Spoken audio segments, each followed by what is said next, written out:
Either God exists or he does not exist. It's true or false.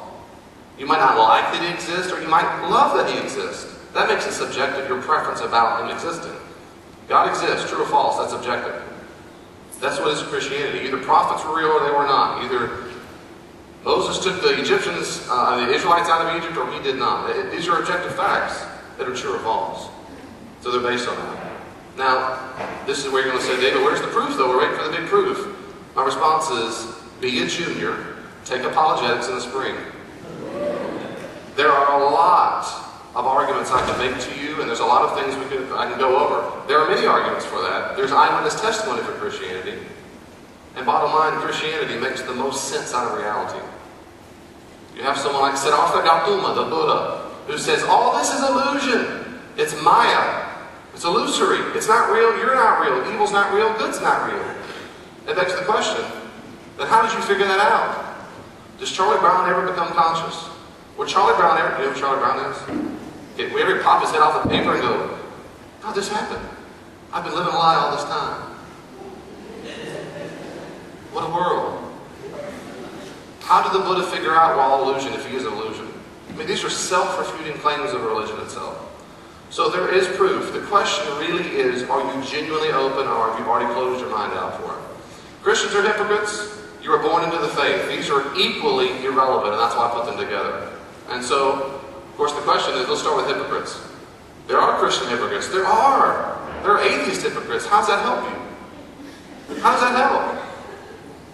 What does it demonstrate? What does it demonstrate at all? The behavior or attitude of a person does not make something true or false. Reasons for their beliefs make it true or false. I don't care how profoundly hypocritical and arrogant and elitist and bigot and racist that mathematician is. It does not stop 2 plus 2 equaling 4. I don't care what the person says. I don't care if at night they like to hurt babies for fun. When they show up to do their homework, 2 plus 2 equals still equals 4. It doesn't matter what they believe about these other. It doesn't matter. The behavior is irrelevant. Now if the challenge is, David, yeah, but the Christians are arguing that Jesus made a change in their life, and they're saying, he changed me, I'm new on the inside, and I'm full of love and peace and joy, and I've had some real pricks. I agree. I've been one of those pricks before. It's a problem. There's a word for that Jesus used called sin. And for you non-Christians, my question is, I don't mean this, but can you have mercy on us? We're a work in progress. But it has nothing to do with the truth claims of Christianity. My behavior is not about, it doesn't matter if I'm nice or mean, Jesus was raised or he was not raised. My feelings about it are irrelevant. This other one here's just, I was born into the faith. This means there should be no foreign religions in any local culture. There are. There are Christians all over India.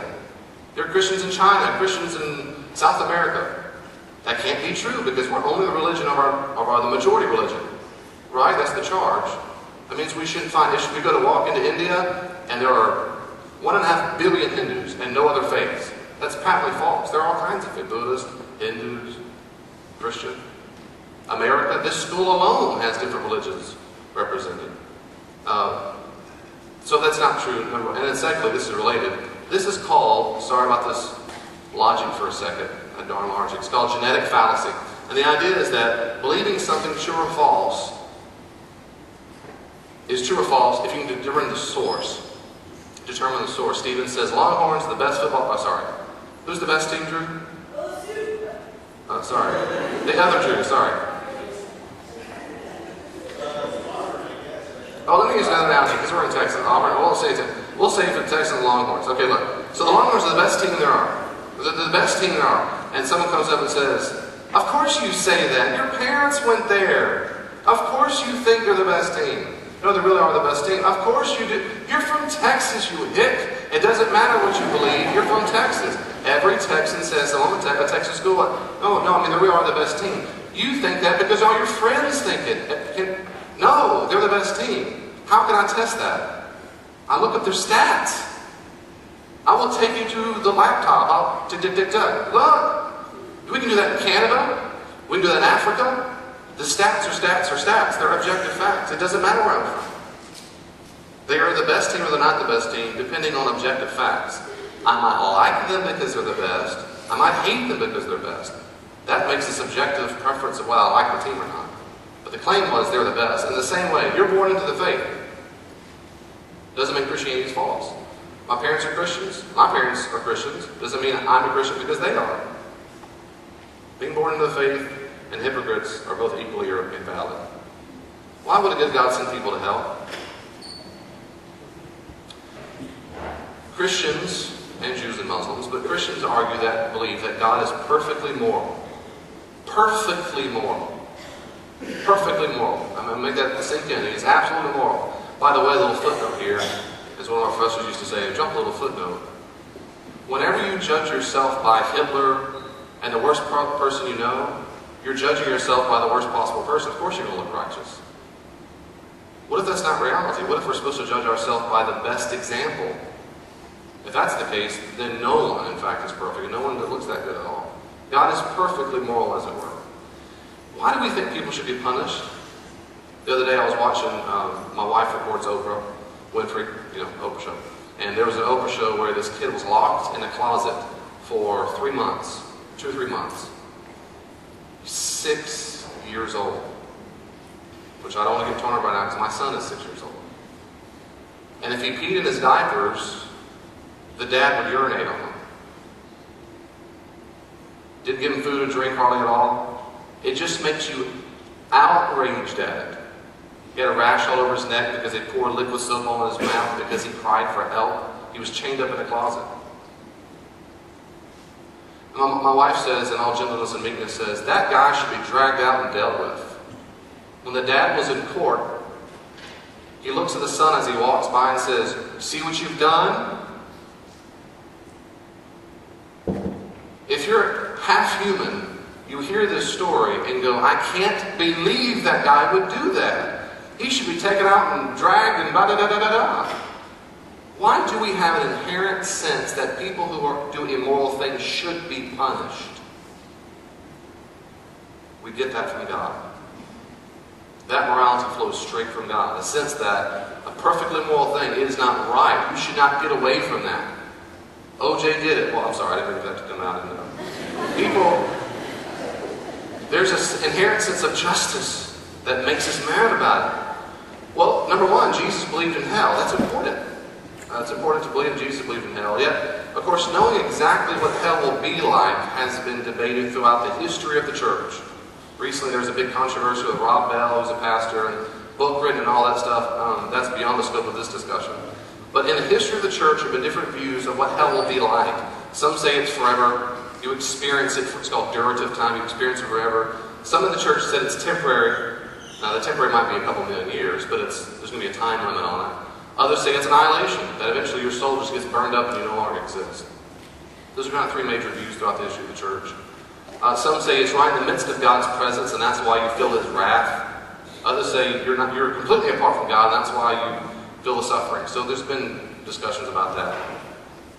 Ask Mr. Hewitt, he'll figure that out for you. You've got all the answers for that one. God loves us so much, by the way, that He never violates our free will. So there are two options. Either our sin and rebellion against God in this life will continue on, or our relationship with God, a loving relationship with God in this life, will continue on in the life to come. He won't make you do something you didn't want to do. He will respect your free will absolutely. Absolutely. Now, in my opinion, and I think this is kind of a standard Orthodox tradition belief about hell, hell is probably best understood as a state of being. Not much about where it is per se, but a state of being. God's punishment is putting us in a state where humans no longer bear the image of God. They have a deep desire for peace, love, joy, purpose. That is all things we find in God, and they don't get it. Which means they only know greed, selfishness, narcissism, rage. I've met some people, especially when not Christians, who just have this, you can see in their eyes. You can see in their eyes just a rage behind them. People aren't sent to hell because they reject Jesus. They're sent to hell, they experience hell, because they choose to live in constant rebellion and sin. If I walk up, a doctor comes up, and I use this analogy, I made this up a month ago before I knew we were having the great presentation on marriage, so I don't mean this in disrespect, but this is a fitting analogy. If someone came up, and the doctor says, I've got bad news, you have cancer. In fact, it's a rare kind, and you don't have long to live if you don't get proper treatment. The person says, and then I tell the doctor, I'll be myself, tell the doctor, what do you mean it's a rare kind? You do all that? I'm telling you, you've only got a few months to live. You said without treatment. Is there treatment? Is there any kind of treatment I can do? Well, the thing is, there are thousands of medications in the world. But I've got good news. One of them, in fact, it comes in the form of a pill. One of them actually works on this particular kind of cancer. It's weird because a lot of cancers we don't have cures for. There's one pill. And I say, you're such a bigot. You're so close-minded. Are you telling me that of all the medicine in the world, yours is the right one? That's just stupid. You're such a hypocrite. And your elitist too. I can't believe you come here and tell me that of all the medicine, yours works. Isn't that convenient? The doctor says, yeah, well, I would say that's very convenient. I'm confused here. Isn't this good news? I just told you bad news, and I've got medicine right after, and usually this works a different way. Usually I hug my neck, give me a kiss. Guys too, it's just, they get happy. You're mad about the fact that I've got good news for you? Yes, I am. I don't want there to be one way. You're telling me that I don't take your magic medicine, I'm going to die. That's what you're telling me? I don't take your medicine, I die? No, don't do anything. Your cancer will kill you quickly. So kinda, not taking the medicine will kill you, kinda, but that's not the cause of your death. I guarantee you it will be this cancer that will eat you on the inside out. But that's up to you. You can take the medicine or not. Finally, hell is a moral good. It is a moral good. If there is no hell, then there is no ultimate justice. Hitler just died. He just died. There is no ultimate justice if there is no hell. Isn't the Trinity contradictory? I don't have much time. I have to go through some of this pretty quickly. The fact is, no, he's not. Be very clear about this, Christians especially. God is one being with three persons who all share the exact same essence. It's not three persons in one person or three beings in one being. It's one being in three persons. Being, I mean an entity. Just an entity. A person is a center of consciousness or will. And essence, so I'm breaking up all three things. You have one being, three persons who share the same essence. So being is an entity, person, center of will. The essence are the qualities that make up a thing. By the way, I'd be happy to email this PowerPoint to whoever wants it, if you ask me later on. The Greeks like to think this way. The ancient Greeks like to talk about essence and beingness and ontology and all that stuff. Jews understood God primarily in a functional way. So if you're a Jew, you focus on what God does. If it smells like a duck, quacks like a duck, it must be a duck. In the same way, if it looks and acts like God, it must be God. Well, there are three traits that a Jew would say this is what characterizes God. Only God creates, only God judges, and only God forgives. And only gods get worshipped and get prayed to. So what we find in the Old New Testament is that God the Father, Son, and Spirit share all these exact same qualities. They're part of creation, judging, and forgiveness. And all of them are prayed to and worshipped. One being, three persons. Now, what about analogies? Well, this is tough because we're talking about God. It should be tough. A triangle, and here's my point, is a triangle contradictory because it has three angles. Someone comes up and says, David, I hear what you're saying, it's a triangle. Let's just add an angle to it. We'll call it a triangle. But it doesn't work that way. Now you've made it square or rectangle. Which one is it? Both? Huh? Quadrilateral, thank you very much. See? That doesn't work because it's no longer a triangle. Tri means three in Latin, so it didn't. Okay, we'll just take one of them away. But not a triangle. Why? Why's it got to be your way? You understand something? Triangle by definition means three angles. By its very essence, you can't take away an angle and have a triangle anymore. It no longer exists. It doesn't exist anymore. If you take away one of the Godhead, God no longer exists. In other words, it's a nonsense question. Can I have a triangle with two angles? Can I have a God without three persons? That's a nonsense question.